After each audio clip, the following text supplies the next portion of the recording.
नंद भाभी थी दोनों, नंद भाभी थी तो नंद के 7-5 बच्चे थे, गरीब घर की थी, और भाभी अमीर घर की थी। भाभी अमीर घर की थी तो बोली कि मेरे को दशहरा नहीं करना है, मेरे को दशहरा नहीं करना है, तो आप मेरी बड़ी बड़ी फ्रेंडें आएंगी जेवर पहन के मेकअप करके, तो वो अच्छी लगेंगी घर में, और ननंद को मत ले आना। भैया बोला अरे आ जाएगी, थोड़ा वो भी आ जाएगी, वो भी खा लेगी, तो क्या होगा, अरे नहीं नहीं उसको मत लाना, वो उसके कपड़े लगते और बच्चे आएंगे ऐसे ही, वो गरीब घर से और कपड़े भी अच्छे नहीं पहनती है, मेकअप वेकअप ढंग से नहीं रहती है, उसको मत ले आना। मेरे साथ मेरी स्टैंडर्ड सहेली आएंगी, उसमें बेकार लगेगी तुम्हारी बहन। भैया बोला देखो तुम उसमें मत बुलाना, तुम्हारी बर्तन नहीं मांगेगी। भैया का मतलब था कि घर में आ जाए मेरी बहन, कैसे भी आ जाए, बर्तन साफ कर लेगी। हाँ क्योंकि मेरी जी आड़ी है सहेलिया, वो बर्तन साफ करती रहेगी, और उसमें किचन में वो बहन को लेके आई, जैसे उसे किचन में बंद कर दिया, और सब 10 सहेली अपनी बैठ गई। वो स्टैंड उसमें ना तो कोई पंडितानी है, ना कोई बहन है, ना कोई ननद है, ना उसमें भान है, ना कोई कन्या, उसमें कोई नहीं बिठाला। उसने अपनी स्टैंड चाहे वो कौन सी जात की, उन्होंने उसे स्टैंडर्ड चाहिए, मैन चीज उसकी ये सोच।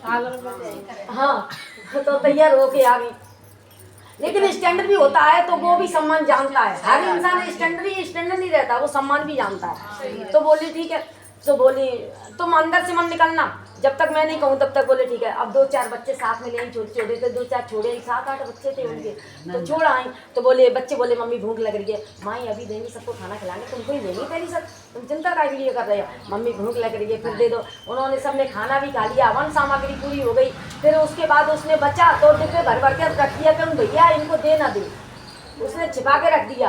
और उसको जो जूठन अभी तभी, इसीलिए तो अपन जूठन नहीं छोड़ते हैं, तो वो जूठन बर्तन साफ करती रही अंदर, तो वो जूठन बची, तो बोले सब जानती थी कि भाभी नहीं देगी तो मैं इस जूठन को बच्चों को खिला दूंगी। और तो उन्होंने जूठन थोड़ी थोड़ी रखती नहीं, एक साड़ी लेके आई, पहले पोटली बनाती थी, तो पोटली में एक साड़ी रखें। बोली भाभी कहेगी पूजा की तो मैं पूजा देखूंगी, तो उसमें पहन लूँगी इस साड़ी को, और बर्तन साफ करूँगी तो ये पहनी रहूँगी। तो बोली ठीक है। जैसे उन्होंने करी थी, तो उन्होंने कहानी सुनने का भी फल मिलता है। दशहरानी अगर पूजा नहीं कर सकते तो दूर बैठ के कहानी सुनने का भी बहुत कुछ फल मिलता है। चिपके से सुनोगे तो वो भी फल मिलता है, ऐसा नहीं है जैसा कोई नहीं आने दे रहा है घर में तो चिपके से सुन रहा है तो वो भी उसका ही फल मिलता है। तो बोली मैंने कहानी सुननी इतना का काम है, मैंने कभी कहानी नहीं सुनी थी, इसमें बैठे बैठे मेरे को कहानी सुनाई तो दी, तो कहानी भी सुन ली इतनी, मैं कह बहुत है। तो वो उसने पोटली बना के साड़ी के अंदर छिपा ली, वो पन्नी छिपा ली जूठन की छिपा ली। तो अब भैया बोले दे दो कुछ बच्चों को बचाओ, तो ये बच्चे खा लेंगे मेरे। तो बोली अरे नहीं बुझने नहीं दे। तो बोली अरे बहन थोड़ा थोड़ा आसपास डाल देना ना, नहीं चल रहा है, आसपास डालना है, ऐसे ऐसे बगल साइड से डालना तो चलता रहेगा। तो बोली अरे भाभी बच्चे को दे दो कुछ बचा हो। तो भैया बोला अरे नहीं कुछ नहीं बचा है, तुम ले जाओ जो इसको छोड़ आओ, मैंने मना किया था लेके आ गए और इसको छोड़ गया। बोली अब भैया बाहर छोड़ने गया निकल के, तो कहता है रोने लगा भैया कि भैया तू रोवे मत, जुग जुग जियो दूध नाव पूतन फलो, और भैया भाभी खुश रहे तो मैं तो वैसे ही खुश हूँ, और मैं तो आटा मांग लाऊंगी पड़ोस पड़ोस से और बच्चों को खिला दूंगी, मैं भी खा लूंगी, भैया चिंता नहीं करो। भैया से कह रही है चिंता नहीं करो भैया, तुम दूध नाव पूतन खा जुग जुग जियो भैया भतीजे, मुझे यही खुशी है, और मैं तो मांग लाऊंगी आटा और सबको बच्चों को खिला दूंगी, 2 भी बच्चे घर पे भी तो हैं उनको भी खिलाऊंगी। तो जो पोटली चलती जा रही है और रोती जा रही है, और बच्चे कह रहे मम्मी दे दो, नहीं भाभी मामी ने बहुत कुछ बांध दिया है इसमें, तो घर पे जाके खिलाएंगे, सब खा लेंगे, इकट्ठे बैठ के खाएंगे। अब चलती जा रही है पोटली, वजन होता जा रहा है, वजन होता जा रहा है। तो वो घर में जाके पोटली खोलती है, बच्चे चारों तरफ से आ जाते हैं, तो उसमें हीरा मोती सोनो चांदी 56 प्रकार के भोजन बन गए उसमें, क्योंकि भावना थी उनकी, अच्छी दुआ देके गई, भावना थी। तो बोली मैं तो कुछ नहीं लेके आई हो जी, क्या हो गया, सब भैया की कृपा है, मैं भी करूँगी, अब मेरे तो भगवान ने सब कुछ दिया तो मैं सुबह ही करूँगी अम्मा। तो वो भी कहती है मैं भी सुबह ही कर दूँगी मैया, तुमने मेरे को बहुत कुछ दिया है। तो मैया से कहती है इधर भाभी के यहाँ 10 दिन में सब कुछ साफ हो गया। भाभी कहती है देखो मैंने तुमसे कहा वो जादूगरनी थी, उसका उल्टा सीधा बोलने लगी नंद से, वो मेरे घर में जादू कर गई इसलिए मेरा सब कुछ नष्ट हो गया, देखो उसके महल बन गया, अटारी बन गई, उसके घर में धन हो गया और मेरे घर में जादू कर गई। अब उसने एक पड़ोसी की जो स्टैंडर्ड सहेली थी उसके यहाँ खाना खाने गई दूसरे दिन, बोली मेरे घर पे खाना खाने आना। अब गई तो बोली पंडितानी आसन डाल दो इसको, पंडितानी बैठ जाना। फिर बोली ननंद आप बैठ जाओ, इस पे आसन डाल दे तुम्हारे लिए। फिर बोली कन्या आप बैठ जाओ। फिर बोली दौरानी खाली कम पड़ जाए, ले लो इसमें। ये नहीं है कि लेते नहीं है, दौरानी जेठानी बहनें सब कुछ ले लेते हैं, लेकिन इसमें पंडितानी मेहरबान है नंद जी जरूरी होना चाहिए। एक तो अभी होना चाहिए, ज्यादा ना हो तो एक तो जरूरी होना चाहिए। तो बोली सबको बैठ जाओ। अब वो देख रही है, फिर बोली पंडितानी की माहौल लगा दो, कन्या के लगा दो पहले, और दीदी हमारी ननंद है इनके लगा दो। अच्छा वो भी अच्छा ऐसा मैंने नहीं किया था, इसलिए मेरा करना कम हो गया। अब खाना खा के पहले पंडितानी तुम खा लो, कन्या तुम भोग लगाओ, हर चीज मतलब ऐसा बोल रही है, बड़ों का सम्मान कर रही है। तो बोली अच्छा ऐसा करती है।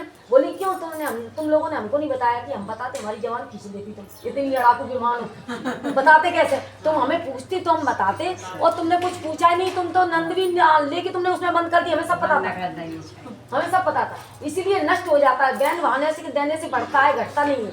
पंडितों को देने से बढ़ता है, घटता नहीं है। ये सम्मान है, इसीलिए आया कहाँ से? उनकी दुआ से। दुआ देंगे तभी तो आता है। तो बोले ठीक है। जैसे ही माता रानी की कृपा से घर पे गई, उन्होंने बोली ऐसा सुनो, घर पे गई बोली पैसे इतना कर्ज हो गया और कर्जा हो जाए, 1-2 लाख रुपए और निकाल लाओ। 4 पहिया की गाड़ी बजी, 7-5 बच्चे हैं, उनके सारे बच्चों को ले आना, नंद को ले आना, और गाड़ी भर के ले आना। किराए से गाड़ी गई है, और दुकान पे जाती है साड़ी ऐसी ले आना जैसे किसी ने कभी नंद ने पहनी ना हो, ऐसे बिछिया लेके आना जैसे कभी उसने पहने ना हो। सबसे महंगे, सबसे अच्छे दे दो, सबसे अच्छा खाना, सबसे अच्छी साड़ी, सबसे अच्छा सिंगार लगा दो, मेकअप इतना लगा दो कि 250 का लगाता होगा, तो 1000 का लगा दो नंद के लिए। तो वो कहती है तुम गाड़ी ले जाओ, सबको लेके आना, एक बच्चा नहीं रह जा बाबा। सारे बच्चों को बुलाती है, दोबारा से बुलाती है दशहरा में, और कर्जा से करती है, फिर कर्जा लेके करती है। तो उसने गाड़ी लेके नंद बोली आज भैया मैं तो बहुत खुश हूँ, भाभी ने मेरी कितनी के सबको बुलाया, कभी नहीं बुलाया। तो बोली नहीं कर्जा लेके आप तो भाभी तेरी बहुत खुश है, पता नहीं कौन है कहाँ से खुश हो भैया क्या मालूम के बगल में खाया है। अब नंद को बिठा देती है, बहाने जो को बिठाती है, बहने हो तुम जानो को बैठेगी, ये मन गई तो सब मन गई, वहाँ से जो कह रही है ये मन गई नंद तो सब मन जाएंगे, और बहन तुम इसीलिए ऐसा बैठ जाओ। खाना खा के जाती है, देख अच्छी दुआ दे के जाना, मैं सबसे महंगी साड़ी ले लो, सबसे अच्छी बिछिया ले लो, सबसे अच्छे सब कुछ ले लो, लेकिन अच्छी दुआ दे के जाना। बोली भाभी मैं उस दिन भी अच्छी दुआ दे के गई, लेकिन गलती आपने की, गलती आपने की है ना, मैंने तो उस दिन कहा जो भी तुम दिया सुंदर ना पूछा मेरा भैया सदा खुश रहे। तो बोली ठीक है, जैसा भी उन्होंने अपने किया तो अपने बोली ठीक है। जैसे ही उन्होंने पीठ फेरी, जैसी भैया जैसी भाभी थे, जैसे महल बन गए, उनके धन दौलत माल खजाना भर गया, वैसा के वैसा हुआ। जैसी भाभी की हिम्मत फेरी, जैसी हर भाभी को बनाना है ऐसा। बोला दशहरा रानी मैया की जय, बोला सच्चे दरबार की जय, सभी देवियों की, सभी भगवान की, अपने अपने गुरु महाराज की, बोला दशहरा रानी मैया